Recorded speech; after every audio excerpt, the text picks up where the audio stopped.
আমি একজন বিএনপির কর্মী, দীর্ঘ 25 বছর ধরে বিএনপির সাথে জড়িত।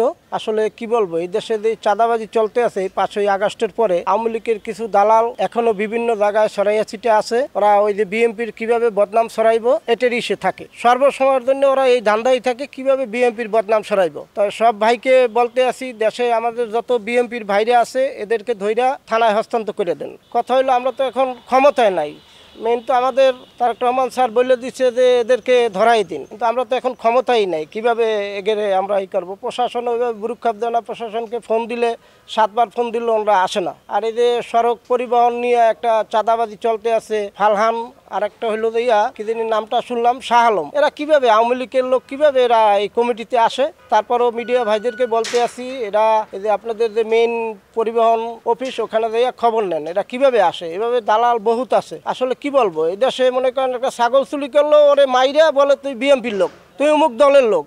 এটা কি? গত কয়েকদিন আগে স্বরাষ্ট্র উপদেষ্টা একটা বিবৃতি দিয়েছেন যে যে এলাকায় চাঁদাবাজি ডাকাতি হবে তাদেরকে সরাসরি গুলি করার নির্দেশ দিয়েছে।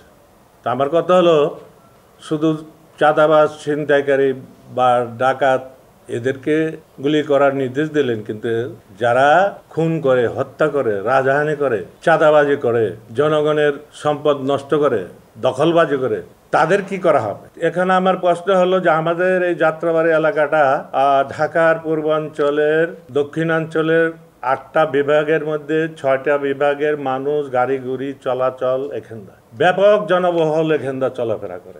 বৈষম্য আন্দোলনের পরে গত 5ই আগস্টের পরে কিছু চাঁদাবাজ সন্ত্রাসীরা এমনভাবে ব্যাপরা হয়ে পড়েছে, তাদেরকে নিয়ন্ত্রণ করা কঠিন হয়ে গেছে। প্রশাসন থেকে, থানা থেকে তারা অনীহা প্রকাশ করে তাদেরকে গ্রেপ্তার করবে।